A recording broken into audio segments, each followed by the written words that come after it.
నమస్తే. మోత్కుపల్లి నరసింహులు గారు Congress party senior నాయకులు. ఆయన తీవ్ర అస్వస్థతకు గురయ్యారు. షుగర్ అండ్ బీపీ లెవెల్స్ పడిపోయాయి. సో నేను ఈ ఉదయం వాళ్ళ ఇంటికి వెళ్ళాను. ఇంటికి వెళ్ళిన క్రమంలో ఒక ఇంటర్వ్యూ చేద్దామని వెళ్ళిన టైంలో ఆయన చాలా ఇబ్బందిగా ఫీల్ అవుతున్నారు. సో అప్పుడే డాక్టర్స్ వచ్చి ఇమీడియట్గా ఆయన ఇంటి పక్కనే ఉన్న వెల్నెస్ ఆసుపత్రికి తీసుకొచ్చారు. ఆయన అడ్మిట్ చేశారు.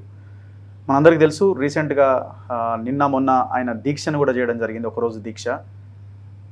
మాదిగలకి 3 సీట్లలో 2 సీట్లు కేటాయించాలి, ఒక్క సీట్ కూడా ఇవ్వకపోవడం దారుణం అంటూ ఆయన రోజు నిరాహార దీక్ష చేయడం. సో గత కొన్ని రోజులుగా ఈ అంశం మీద పెద్ద ఎత్తున ఆయన డిస్కషన్స్, చర్చలు జరుపుతూ ఉండడం. సో ఇవన్నీ కూడా ప్రధానమైన కారణంగా కనబడతా ఉన్నది. సో ఆయన ప్రస్తుతం హాస్పిటల్లో ఉన్నారు. సో ఆయన బెడ్ మీదే ఉన్నారు. సో ఒక చిన్న 2 నిమిషాలు ఆయనతో మనం మాట్లాడించే ప్రయత్నం చేద్దాం. ఎక్కువసేపు కాదు, ఇబ్బంది కూడా పెట్టకూడదు. సార్ నమస్తే, ఎట్లుంది ఆరోగ్యం? నమస్తే. ఎట్లున్నది సార్? కొంచెం వీక్గా ఉంది. ఓకే. సో ఎందుకు ఈ ఎక్కువ టెన్షన్ పడుతున్నట్టున్నారు? జాతి మొత్తం ఆగమైపోయే కాలం వచ్చింది. ఓకే. మాదిగ జాతి మొత్తాన్ని నిర్వీర్యం చేసే ప్రయత్నం జరుగుతున్నది, కుట్ర జరుగుతూ ఉంది. 3 సీట్లు ఉంటే ఒక్క సీటు కూడా ఇవ్వకపోవటం అంటే మాదిగ జాతి మొత్తాన్ని మరి రాజకీయంగా బొందబెట్టే ప్రయత్నం కనబడుతూ ఉంది. ఇది భరించలేకపోతా ఉన్నాం, చూడలేకపోతున్నా. అయిపోలేదు కదా దీంతో, ఇంకా ఉంది కదా, మీరు అంత టెన్షన్ పడాల్సిన పరిస్థితి ఉన్నదంటారా? అది కాదు, ప్రతి సందర్భంలో ఏదో ఒక వివక్షకు గురవుతూనే చరిత్ర చెప్తూనే ఉన్నది. ఇదే క్రమం కంటిన్యూ అవుతున్నది కదా. బట్ ఇటువంటి దుర్మార్గమైన పరిస్థితి ఎప్పుడు చూడలే నేను.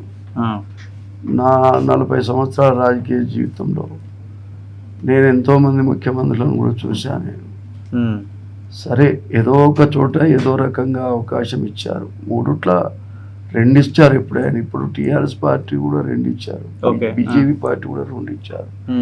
గతంలో టీఆర్ఎస్ పార్టీ వాళ్ళు కూడా మాకు మా అధికారులను తొక్కేస్తున్నారనే సందర్భంలో కూడా 2 ఇచ్చారు. ఇప్పుడు కూడా 2 ఇచ్చారు. మరి కాంగ్రెస్ పార్టీ నేనున్న పార్టీ. రేపు పొద్దున దీని బాధ్యత, సామాజిక బాధ్యత అనేది ఉండాలి కదా. ఓకే.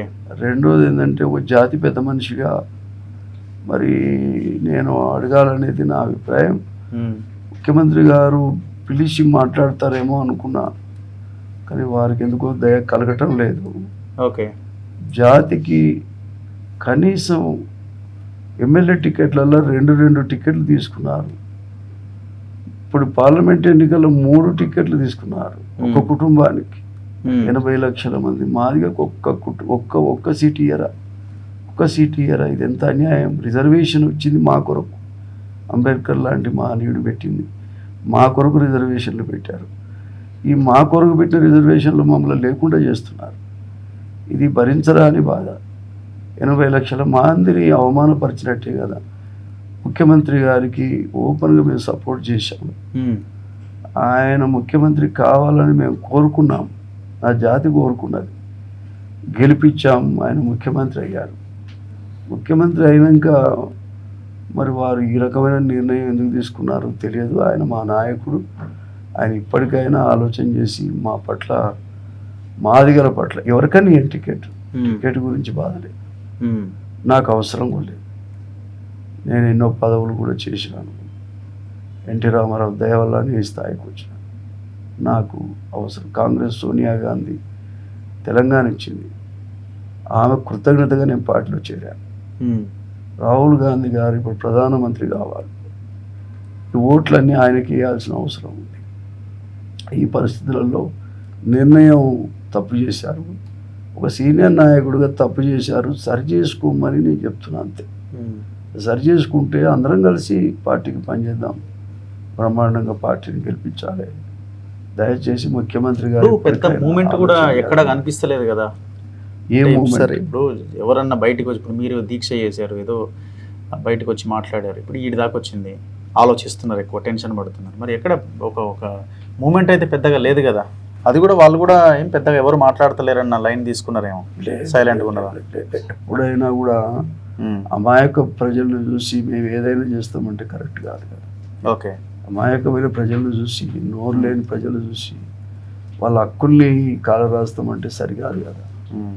మరి ఒక తెలిసిన వ్యక్తిగా నా బాధ్యతని నిర్వహించాల్సిన అవసరం ఉంది కాబట్టి నేను మాట్లాడుతున్నాను. నేను అంతేకాదు, సామాజికంగా ప్రభుత్వం అన్నప్పుడు సామాజికంగా న్యాయం చేయాల్సిన అవసరం ఉంది. ఓకే.